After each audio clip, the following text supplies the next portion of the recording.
Hello, I'm back again, and I'm here to read to you George and Marina, Duke and Duchess of Kent by Christopher Warbeck. This is a very good read, and it's 16 chapters, and I'm on chapter 11. This takes place right before the World War II broke out, so I'm just letting you know that that's where we're at in this book, right before World War II. This chapter is titled The Duke and the Gellibrand. Scarcely had the new year begun when the Duke of Kent found himself at the center of what the press, with its ear for a good royal story, turned into a minor scandal. The inference being that Prince George was again playing away from home. The episode had started in apparent innocence on the 1st of January. That morning, beneath headline news, that Mussolini was to ban Italian volunteers for joining the Spanish Guard Civil War, and sandwiched between a goodwill message from George VI and the engagement of tennis star Betty Nuthall, and the news of the third test in Melbourne. The Daily Express ran an entertaining article about the visit of the Duke and a certain Mrs. Allen to Mrs. Evelyn Boole at the London Phrenological Institution at Ludgate Circus on Fleet Street. There the pair had their heads read by an elderly Miss Boole who, by the feeling of the contours of the person's head, claimed to be able to reveal their abilities, their characteristics, and pursuits in which they were most likely to succeed. Miss Boole, who was reported to have been thrilled by her 15-minute reading of a royal head, said afterward that the Duke of Kent had a very nicely balanced head. I should say a fine quality of brain matter rather than quantity. If he were out in the world looking for a job, he would be best suited for classical or artistic work. In itself, it was all harmless stuff, and as such it might have remained had not the Express asked on its front page, "Who is Mrs. Allen?" Under a photograph of a dark, sultry beauty, the paper's gossip columnist, William Hickey, provided the answer by telling its reader that she was Mrs. William Allen, wife of a wealthy businessman who was formerly the MP for West Belfast and is an authority on the peoples of the Near East.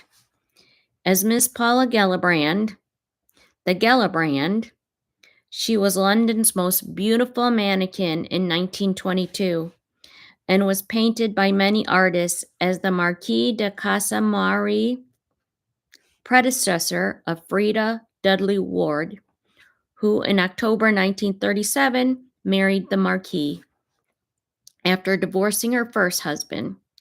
She became one of the best known figures in the social circle in which the Duke and Duchess of Kent were moving in. From then on, rumors that Prince George and Miss Allen, who had been one of Cecil Beaton's favorite and often photograph models, were having an affair, and this became widespread news.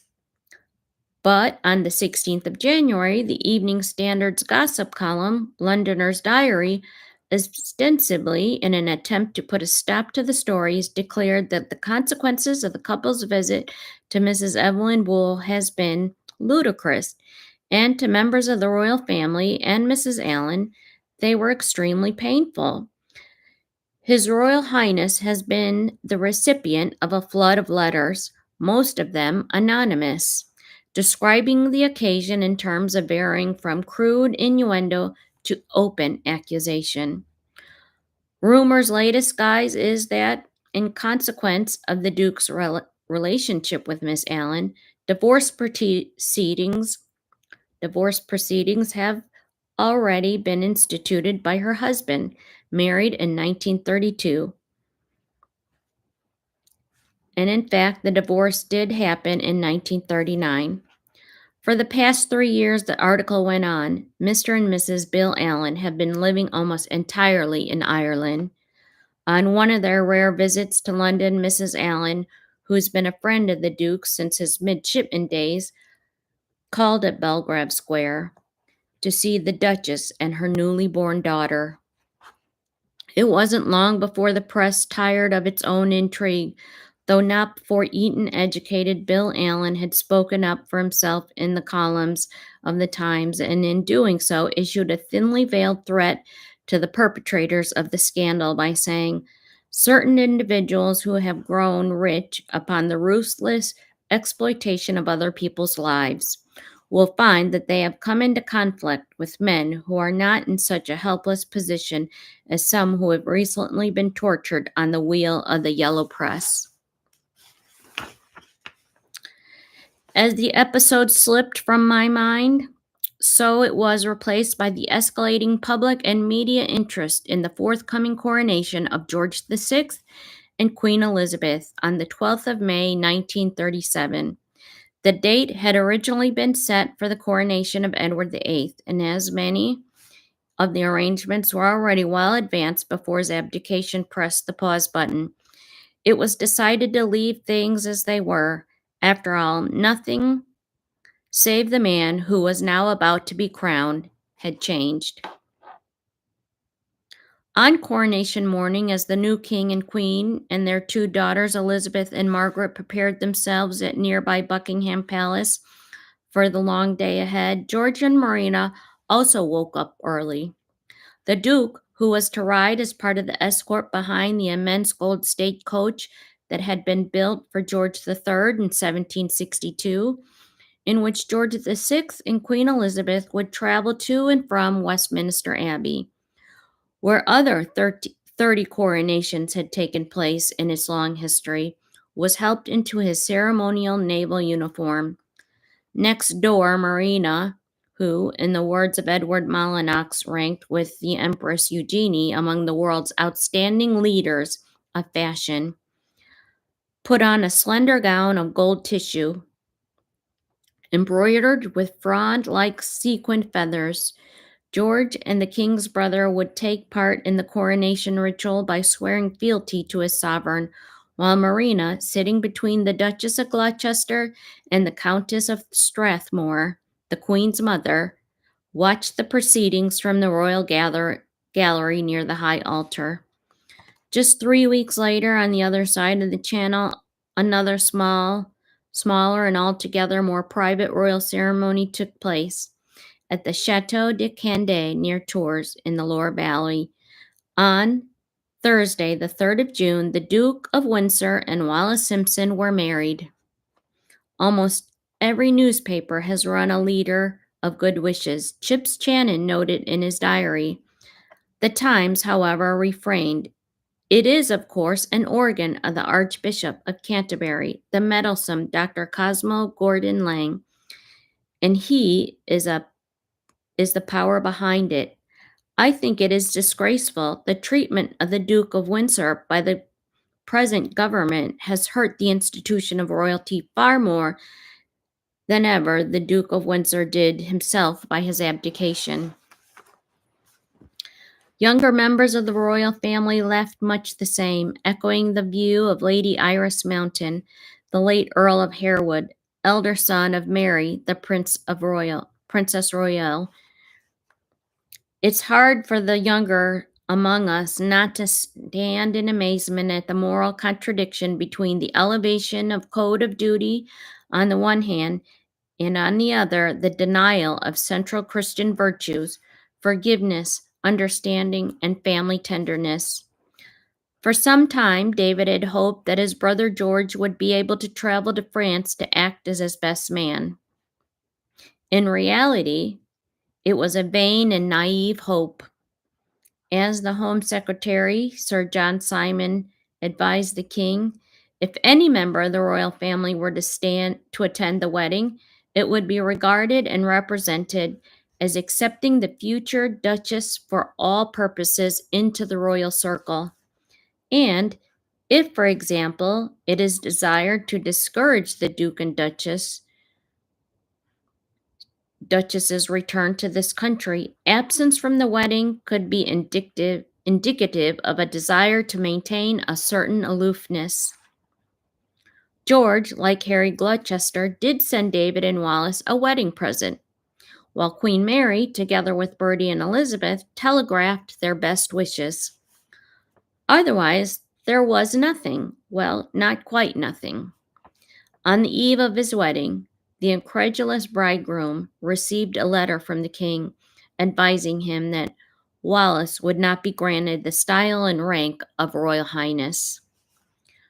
What that meant, in effect, was that George VI and his ministers were giving David and the Duke of Windsor, as the Duke of Windsor, something he had suggested and been denied as king, a morganic marriage.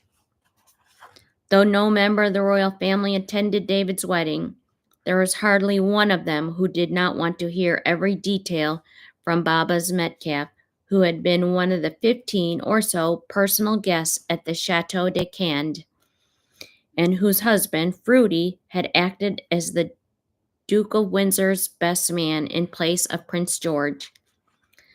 The King and Queen, Prince George, and Princess Marina wanted to know everything, she said, but after I told them, the subject was never mentioned again.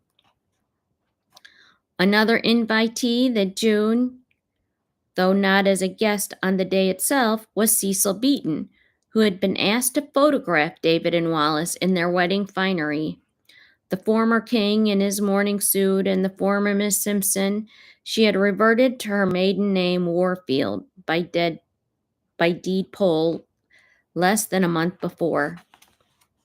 In her soft blue crepe soirée dress and jacket designed by Paris-based American couture, by combining his first and last names, Maine and Boucher, became famous as Mainboker.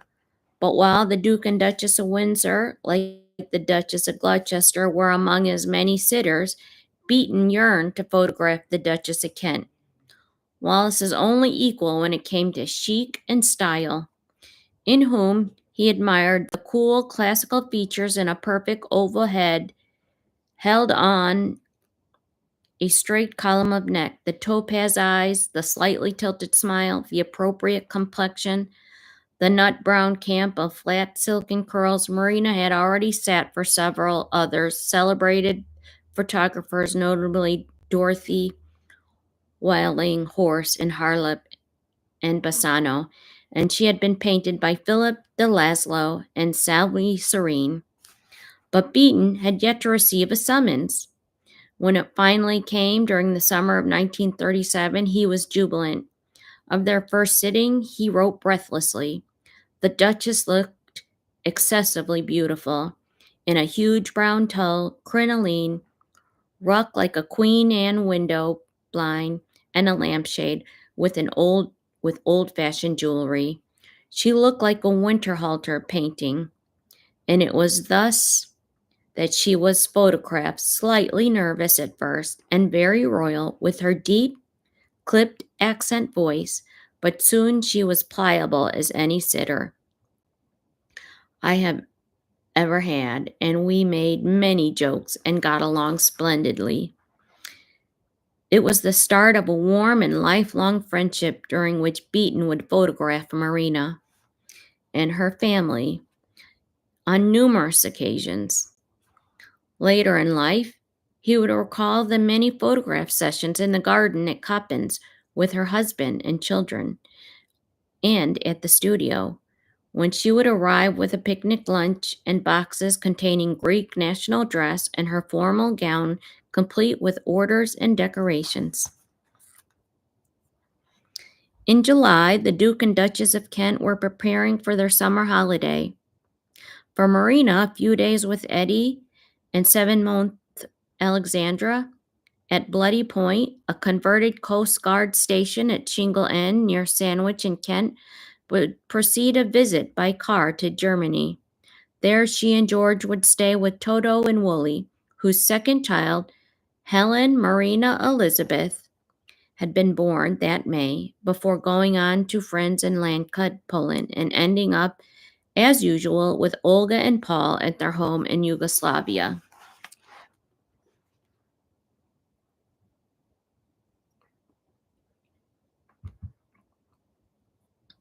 Okay, this my hair is like. On July 27th, Marina casually but elegantly was in a polka dot dress, light blouse jacket, two-tone shoes, and gloves.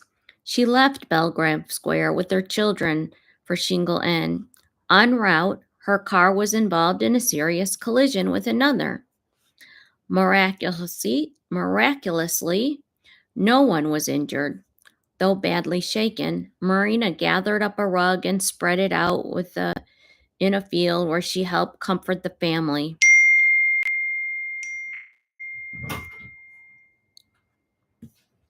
Sorry. Frontier just called. They're on their way.